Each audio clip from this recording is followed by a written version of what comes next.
ഇന്ന് തയ്യൽ വീഡിയോ അല്ല കേട്ടോ, എൻ്റെ നാട്ടിൽ നടന്ന ഒരു ദുരന്തമാണ് കേട്ടോ. ദുരന്തം എന്ന് പറഞ്ഞു കഴിഞ്ഞാൽ ഇതുപോലത്തെ ഒരു ദിവസം വരരുത് എന്നാണ് കേട്ടോ ഞാനൊക്കെ ആഗ്രഹിക്കുന്നത്.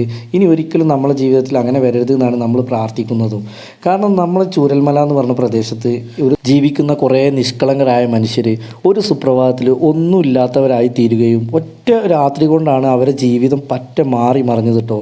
അവർക്ക് വേണ്ടപ്പെട്ടവരെ നഷ്ടപ്പെട്ട് അവർ താമസിക്കുന്ന വീടുകളില്ല, അതുപോലെ തന്നെ അവരിട്ട ഡ്രസ്സ് മാത്രമായി വേറെ ഒന്നും അവരെ കയ്യിലില്ലാത്തൊരവസ്ഥയിലേക്ക് വന്നിട്ടോ.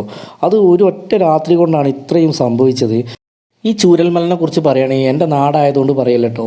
പൊതുവെ മനുഷ്യർ ഭയങ്കര സഹകരണമുള്ളവരാണ്, പരസ്പരം അയൽവാസികളൊക്കെ തമ്മിൽ നല്ല ബന്ധമുള്ള ആളുകളാണ് കേട്ടോ. അതിന് ഒരു പ്രധാന കാരണം എന്താ വെച്ച് കഴിഞ്ഞാൽ ഇതൊരു തോട്ടമേഖല ആയതുകൊണ്ട് തന്നെ എല്ലാവരും അന്നാന്ന് തന്നെ ജോലിക്ക് പോയിട്ട് വീട്ടിൽ എത്തുന്ന ആളുകളാണ് അധികവും ഉള്ളത് കേട്ടോ. അത് നിഷ്കളങ്കരായ മനുഷ്യർ അവരൊക്കെ ഒന്നിച്ച് നല്ല സ്നേഹത്തോടെ കഴിഞ്ഞുകൊണ്ടായിരിക്കും ദൈവം അവരെ ഒന്നിച്ച് കൊണ്ടുപോയത്.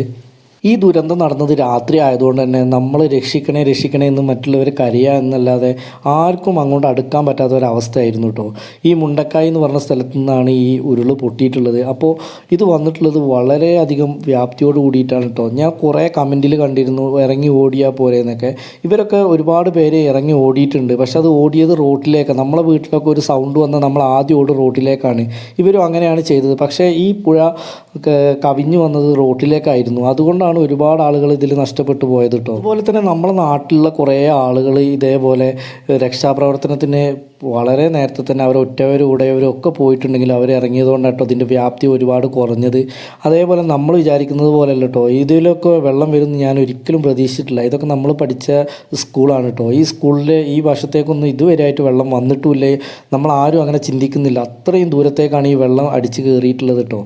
അതുകൊണ്ടാണ് ആളുകൾക്ക് ഇതൊന്നും മനസ്സിലായിട്ടില്ല. ഒന്നാമത് രാത്രിയാണ്, രാത്രി നമ്മൾ എന്താണെന്നൊന്നും മനസ്സിലാവില്ല.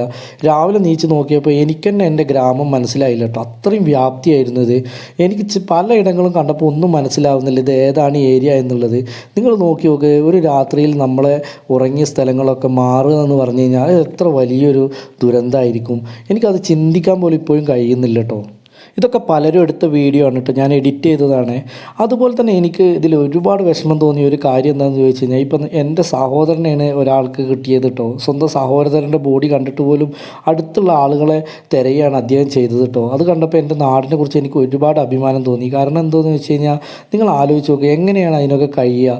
അപ്പോൾ അത്രയും സങ്കടമുള്ള ഒരു മനുഷ്യനാണ് വീണ്ടും വേറെ ഏതെങ്കിലും ജീവൻ്റെ തുടിപ്പുണ്ടോ നോക്കിയിട്ട് മുന്നോട്ട് പോകുന്നത് കേട്ടോ. നിങ്ങൾ വിചാരിക്കുന്നത് പോലെ ഒന്നുമല്ല കേട്ടോ ഈ കാര്യങ്ങൾ. ഒരുപാട് വലിയ ദുരന്തമാണ് ഇവിടെ നടന്നത്. അത് മാത്രമല്ല, നമ്മൾ എത്ര വലിയ പാറകളാണ്. ഈ പാറകളൊക്കെ എവിടുന്നാണ് വന്നത് പോലും എനിക്കറിയുന്നില്ല കേട്ടോ. എപ്പോഴും ഞാൻ കുറേ ചിന്തിച്ച കാര്യമാണ്, ഈ പാറകളൊക്കെ പുഴയിൽ ഇത്രയും പാറകൾ ഉണ്ടായിട്ടുണ്ടാവുമോ, ഇത് ഒക്കെ മണ്ണിൻ്റെ അടിയിൽ നിന്ന് വന്നതാണെന്ന് കേട്ടോ. ഇത്രങ്ങാനും പാറകളാണ്. അതുപോലെ മൃഗങ്ങൾ, വലിയ വലിയ മരങ്ങൾ, എന്താണ് ആ കാട്ടിലുള്ളത് അതെല്ലാം ഇവിടെ എത്തിയിട്ടുണ്ട് കേട്ടോ. അപ്പോൾ തന്നെ നമുക്ക് മനസ്സിലാവും ഇതിൻ്റെ വ്യാപ്തി എത്രയെന്ന്.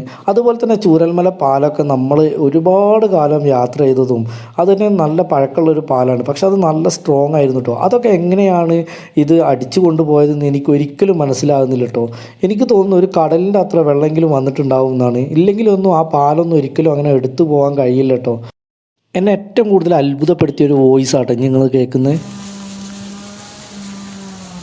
ഈ പരിക്കുള്ളിൽ നിന്ന് അപ്പോൾ ജീവനോട് ഒരു കുട്ടീനെ കിട്ടിയത് അബോധാവസ്ഥയിൽ.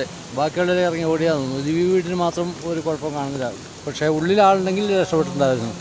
പുറത്തിറങ്ങിയവരൊക്കെ പോയെന്ന് തോന്നുന്നു. ഒരു ആൺകുട്ടീനെ മാത്രം കിട്ടിയത്. നിങ്ങളിപ്പോൾ ഈ കേട്ട വോയിസ് ആട്ടോ എന്നെ ഏറ്റവും കൂടുതൽ അത്ഭുതപ്പെടുത്തിയത്. അതിന് കാരണം എന്താണെന്നറിയാം നിങ്ങൾ ആലോചിച്ച് നോക്ക്. അതിനേക്കാളും വലിയ ഒരുപാട് ബിൽഡിങ് അതിൻ്റെ അടുത്തൊക്കെ ഉണ്ടായിരുന്നു കേട്ടോ.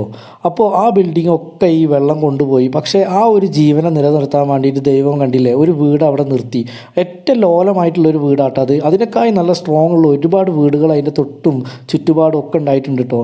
അതിനൊക്കെ ദൈവം കൊണ്ടുപോയിട്ട് അതിനെ മാത്രം നിർത്തി. അപ്പോൾ നിങ്ങൾ തന്നെ ചിന്തിച്ച് നോക്കിയിട്ട് ഓടൂല. അങ്ങനത്തെ ഒരു സാഹചര്യം എന്തായിരിക്കും അപ്പോൾ ഉണ്ടായ അവസ്ഥ എന്ന് നിങ്ങൾക്കറിയോ. ആ മറ്റുള്ളവരൊക്കെ ഇറങ്ങി ഓടിയത് കൊണ്ടാണ് അവരൊക്കെ മരണപ്പെട്ടു പോയത്. കാരണം ഈ കുട്ടിയെ അവർ മറന്നതല്ല, ഒരു പക്ഷേ എടുക്കാൻ കഴിയാത്തത് കൊണ്ടായിരിക്കും കേട്ടോ. എന്തായാലും ആ കുട്ടി രക്ഷപ്പെട്ടു. ഒരുപാട് സന്തോഷത്തോടെ ജീവിച്ചിരുന്ന ഒരു ഗ്രാമം ഒരു രാത്രി കൊണ്ട് കണ്ണീർ കടലായിട്ടോ. ഞാൻ വിചാരിക്കുന്നത് ഇതുപോലെ ഒരു ദിവസം ഒരിക്കലും വരരുത് എന്നാട്ടോ. കാരണം എല്ലായിടത്തും കരച്ചിലും ആളുകളുടെ സങ്കടങ്ങളും കാണുന്നവരെ കെട്ടിപ്പിടിക്കുന്ന കരയുന്ന അവരെ ഉറ്റവർ ആരും ഇല്ലാത്തൊരവസ്ഥ കേട്ടോ. ചിലവരൊക്കെ ഒറ്റപ്പെട്ടു പോയ പോലെ കേട്ടോ. ചിലവരൊക്കെ എന്ന് പറഞ്ഞു കഴിഞ്ഞാൽ അവരാരുമില്ല, ഒരാൾ മാത്രമായിട്ടാണ് ഈ ജീവിക്കുന്നത്. എങ്ങനെയായിരിക്കും ഇനിയൊക്കെ അവർ ജീവിക്കാൻ കഴിയുക എന്നുള്ളത് വരെ നമ്മൾ ചിന്തിക്കേണ്ടതുണ്ട് കേട്ടോ. അതേപോലെ തന്നെ ഈ ഗ്രാമത്തിനെ കുറിച്ച് പറയുകയാണെങ്കിൽ എൻ്റെ നാടായതുകൊണ്ടല്ലോ കേട്ടോ, ഇവിടെ ഉള്ളവരൊക്കെ പരസ്പരം നല്ല സ്നേഹവും സഹകരണവും ഉള്ളവരായിരുന്നു. എപ്പോഴും നോക്കിയാലും ഈ അമ്മമാരാണെങ്കിലും എൻ്റെ ഷോപ്പിലൊക്കെ വരുന്ന ഒരു അമ്മയുണ്ട് കേട്ടോ. എപ്പോഴും വരുന്നതാണ് എൻ്റെ എന്താ പറയുക സ്വന്തം ഉമ്മയെ പോലെ കേട്ടോ അമ്മ. കാരണം ആ അമ്മ എപ്പോഴും എൻ്റെ ഷോപ്പിൽ വന്നിട്ട് എന്നോട് പറയും എനിക്കൊരു ചെറിയ ബാഗ് അടിക്കണമെന്ന് പറയാറുണ്ടായിരുന്നു. പക്ഷേ ഈ അടുത്ത് 2 ദിവസം മുന്നേ എന്നെ കണ്ടപ്പോൾ പറഞ്ഞ് നീ ഒരു ബാഗ് അടിച്ച് തന്നില്ലോ. ഞാൻ പറഞ്ഞു ഇൻഷാ അല്ലാ നാളെ മറ്റന്നാളായിട്ട് ചെയ്യാം എന്ന് പറഞ്ഞതാട്ടോ. അപ്പോൾ എന്നോട് പറഞ്ഞ് ഇൻഷാ അല്ലാ പറഞ്ഞ് പറ്റിച്ചതിന് ദൈവം ചോദിക്കുമെന്ന്. തമാശയിലാണെങ്കിലും ഇത് കണ്ടപ്പോൾ എനിക്ക് ഒരുപാട് സങ്കടം തോന്നി. ആ അമ്മയ്ക്ക് എനിക്ക് ഒരിക്കലും ഇനി അത് കൊടുക്കാൻ കഴിയില്ല എന്ന് ആലോചിച്ചപ്പോൾ അത്രയും ദയനീയമായിരുന്നു കേട്ടോ. ഓരോരോ മൃതദേഹങ്ങൾ കാണുമ്പോൾ നമ്മളെ കൂട്ടുകാർ, നമ്മളെ കൂടെ പഠിച്ചവർ, എൻ്റെ സഹോദരങ്ങൾ, നമ്മളെ കുടുംബക്കാർ ഇവരൊക്കെ ഒരു വിവരമില്ല, അവരെ ഒരിക്കലും ഇനി ഉണരില്ല എന്നറിയുമ്പോഴൊക്കെ നമുക്ക് ഒരുപാട് സങ്കടം തോന്നിയിട്ടുണ്ട് കേട്ടോ ഈ ഏരിയയിൽ നിൽക്കുമ്പോൾ. പക്ഷേ നമ്മൾ വിചാരിക്കുന്നത് നമ്മളെ സുഹൃത്തുക്കളല്ലെങ്കിലും നമ്മളെ പരിചയമില്ലാത്ത ആരെങ്കിലും പുറമെ നിന്നും വന്ന ഒരുപാട് ആളുകളുണ്ടാവും കേട്ടോ ഇവിടെയൊക്കെ. അവരൊക്കെ ഒരു ജീവൻ്റെ തുടിപ്പുണ്ടെങ്കിൽ അതൊക്കെ നമ്മൾ രക്ഷിച്ചെടുക്കുക എന്നുള്ളതായിരുന്നു കേട്ടോ ഇവിടുത്തെ ആളുകളൊക്കെ അധികം ചെയ്തത്. ഇനി എനിക്ക് ഈ വീഡിയോയിൽ അധികം ഒന്നും പറയാനില്ല കേട്ടോ. അവരൊക്കെ ഈ സ്വർഗ്ഗത്തിൽ വെച്ചിട്ടെങ്കിലും ഒന്ന് കണ്ടുമുട്ടണം എന്നുള്ള ഒരു ആഗ്രഹം മാത്രമേ ഉള്ളൂ കേട്ടോ ഇനി. അപ്പോൾ ഈ വീഡിയോ ഞാനിവിടെ നിർത്തുകയാണേ.